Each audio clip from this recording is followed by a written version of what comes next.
name is Mackenzie, and this is Bethel. This is my granny.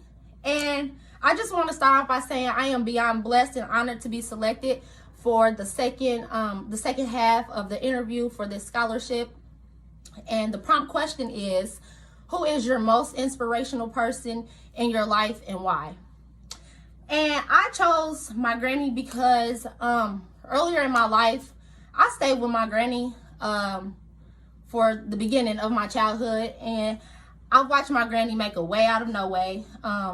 You know, she provided for us, for me and all my family. She made sure that we had clothes. She made sure that we had food on our table, a roof over our head. And my granny overcoming her hardships in her life, like being a prostitute in her 20s, seeing her overcome challenges in her life made me believe that I can go back to school and get my degree.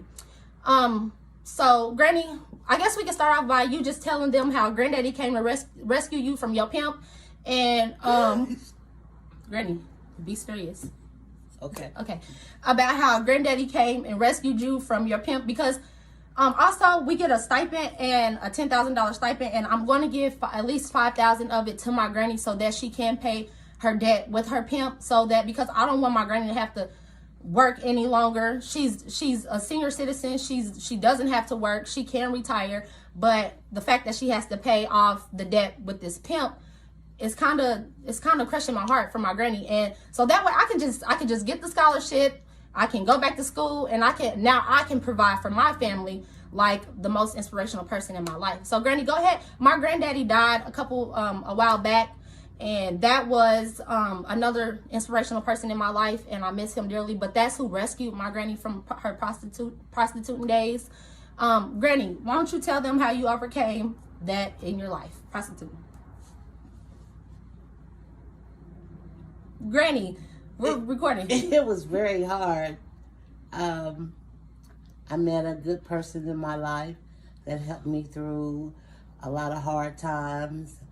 My mother passed when I was young, and I had to make it on my own. So I taught my children to be strong and to provide and get an education, so they wouldn't have to do the things that I've done in my life. Like, which is? Prostitution. For how many years, Granny? How many years? Why are you laughing? How many years were you a prostitute for, Granny? About 5. Yes, so she did prostitute, Granny. That's not funny. She did prostitute for 5 years, and out of those 5 years of prostituting she was a